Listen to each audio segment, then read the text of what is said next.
Hello, it's Lyndsay Allison back with another video. This one is called 8 Things That I No Longer Buy as a Minimalist. So let's get into it. As I've been living my life as a minimalist for several years now, my inclinations and desires have changed and evolved. Also, I've found ways to spend less with the end result of having less stress and more space. So I thought I would give you a list of things that have naturally or with great intention become purchases and desires of my past. Here are 8 things that I no longer buy as a minimalist, and where applicable, what I might use instead. And I'll just let you know beforehand, this is completely personal, and we all have our own journey. Okay, let's get into it. Number 1. Things that may become trash or clutter quickly, where at all possible. Before minimalism filled my heart and my head, I didn't really think too much of the life cycle that a new purchase that I'd make might take. And frankly, the trajectory of the items on an easy day out shopping almost never came up into my thoughts. A cheap skirt was a good thing back then, regardless of its likelihood of becoming trash and clutter that padded and shrank my closets. So whatever cool thing that suited my fancy and was within my diluted version of a budget, it would likely make its way home with me. Now though, those inclinations and double takes are thought through before I'd ever think to take something home. And so it almost always stays at the store. And I'd be more likely to go for a walk or to go climbing instead of searching for something that I can take home. Much better. Number 2, single-use plastics whenever possible. Because I now have a newly honed and polished appreciation for my own space and for my own quality possessions in general, the impact of excess packaging and/or thoughtless acceptance of the inevitable ultimate trash, it only makes sense that I am absolutely excited by the pursuits of taking less stuff, including packaging, into my home and into my life. To tread lightly on the earth makes me happy, and so I have found ways that make that journey easier. One of the things I do to keep excess packaging out of my life is shopping at bulk stores for my snacks and pantry and kitchen needs. I bring in glass jars to have them refilled instead of heading to the grocery store. Not only is it aesthetically lovely to have simple clear jars in my cupboard, but it also helps my recycling bag fill up slowly. And it keeps all those pesky ads from all the ingredients and packaged foods from taking over my mind as they leer and provoke me as I go for a simple snack. I even recently found a deodorant company that has a reusable container and has inserts that are cardboard. So no more trash with my deodorant either. It truly is the small things. This isn't sponsored, I just really like the product. It's called Wild Deodorant if you're interested in checking them out. Number 3, extras of things. Now there are some exceptions, but generally I'm not one for incessantly stocking up when a sale comes, or one to get another one because I really liked the first one so much. I used to think that if I really liked something, be it a brand of noodle or a hoodie, well, it only made sense that I should have a cupboard or a closet full, or at least one in a different color. But I have noticed that within that practice, often I'd get sick of the item before I had a chance to use them all up anyway. Or I'd just find something I like better, get it, and the other stuff just became obsolete. And generally, if I don't get extra, it's really no big deal or big save for that matter to just get some more when I've consumed all the other ones. It's a common idea that if we get a big stock up on things when they're on sale, that we're going to save a fortune. But the thing is, things keep going on sale, and my desires change. It's not worth the possibility of my impending disinterest to get too much of one item. In the case of clothing, the first one is almost always the one that I like best, and something inevitably will intrigue me more. The only time I get doubles now is generally clothing that I wear often enough that I need another one before the laundry gets done. Number 4, physical books.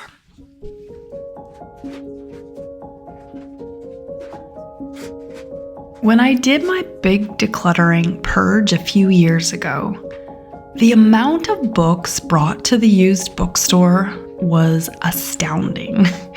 It was literally hard labor to get all those books that I had been collecting into boxes strong enough to hold them, and then to get those boxes to the shop. As an avid reader, it was most odd that many or even most of the books that I hadn't read, and I had no intention of reading most of them. They were somehow a conglomerate of book statues. So once they were gone and I had no reason for all of those ugly bookshelves that I had acquired out of desperation, they were falling apart and overworked. Holding all of those sleeping books for all of those years, it felt good. It felt calm. And at that point, I decided that the collection of books was not something that I wanted to be part of anymore. So I got myself a lovely ebook, my Kobo, which I love to my core, and the rest is history. I can now bring dozens of books with me wherever I go, and I can buy a new one whenever the inspiration hits me. People say that they need to have a physical book to enjoy reading. I entirely do not share that sentiment. The pages are very much book-like, and the space that they save me and that easy ability to pop it in my pocket and go for a walk to the park far outweighs any of those book purist ideas. Although I do appreciate them, I don't share them. Number 5, the latest trends or tech. Minimalism has truly changed the way that I buy clothing and tech. Where once I was interested in trends and style and brands, I now sit quietly in the middle of all that noise and commotion, and I find what is solid in my own desire and comfort. It's lovely. My phone is perfectly fine as long as it functions, and my clothing is all exactly what I love and want to cover myself with. This new perspective on how I buy the things that are most close to me, clothing and tech, has changed my level of calm drastically. That feeling of coveting has lessened to a palpable degree, and the things that I do bring in, I generally love them in a way that is so soft and so real and calm. Everything that is in my closet, I love it. I am satiated by what I have, and I don't feel the need to find something new just for the sake of it. I have also learned more about my preferences by shopping this way. I always will choose baggy clothes. I like the idea of tighter ones, but they tend to sit idly in my closet, so I buy what I know that I want. It sounds so simple, but it has been profound and wonderful for me. Number 6, spur of the moment or sudden sale items. Out of the blue trips to the mall or to the shops are famous for this enticing ploy. But now, apart from the things that I have on my list, I keep my purchase power kept safely tucked away from the swipe of a machine, unless or until I have a plan. It's a bit peculiar, but I have noticed that whatever that random item is that has suddenly swooned me, its true power over me only lasts while it is in the store looking all colorful and exciting. Once it comes home, it seems to suddenly transform itself back into a thing, and often a thing that I could have done without. So when it does happen, first I walk away from it. If I was looking around at the shops, I continue to do so. And as I am doing that, I remind myself that sometimes the experience and the fun is in the viewing, not in the purchasing. If the thing is still in my mind, I leave the shop. I'd say that 90% of the time, the power that it has over me dissipates or disappears once I leave. I'd also say that 95% of the time, that thing that I was wondering about ends up being an unnecessary item to purchase. So most importantly, I take time away from the thing. It usually just sorts itself out by me leaving. If not, I can put it on my wish list and figure it out in due time. Number 7, seasonal items.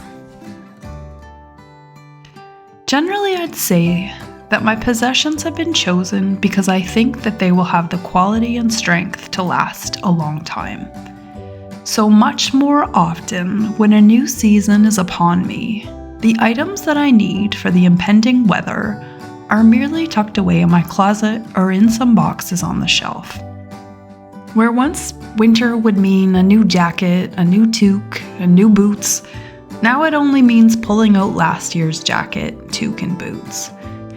Of course, the necessity to replace comes up, but usually it's a mere swap out from cozy sweaters to shorts and bathing suits, or vice versa. Seasonal shopping just doesn't have the pull that it once did. And number 8, random perspective hobby possibilities. Now, I will say that this one took me a decade or two to figure out. But back then, I always had an idea for a new hobby that I might like to give a go at. Or it would come to me suddenly and I needed to get all the stuff for it. And I really liked each of these hobbies for a few weeks or a few months. And then I just had boxes and boxes of hobby stuff that just didn't stick. But after my big purge, I learned a lot about myself as I was forced to look squarely in the face of my own blunders and assumed passions that never quite stuck. Now, this is a tricky one because we never really know what's going to catch for us as far as interests or hobbies. But there is a way to take it slowly. And now for the things that I am already interested in. I won't just randomly buy some yarn now because I'm almost done one project and well, it's just so pretty. If I'm working on some project, I try not to get something new until I am finished one thing, or until I have decided that I will not complete what I've been doing. This actually goes for books as well. To me, it's about being honest to and with myself. If I'm sure of something, I can move forward. And if I'm not, I never will. So I take it very slowly, and I try to stick with hobbies that I know have stuck with me. And if I'm testing the waters for something new, I don't need everything. So that's the 8. Let me know if any of these resonated with you, and if you have anything that you have stopped buying or buy less of. Thank you all so much for listening to my thoughts and going on the journey with me. Have a great week. Feel free to like, subscribe, and share, and I'll talk to you all next week. Bye. I'll let you go, just need some time. At your own pace, you need to find your way.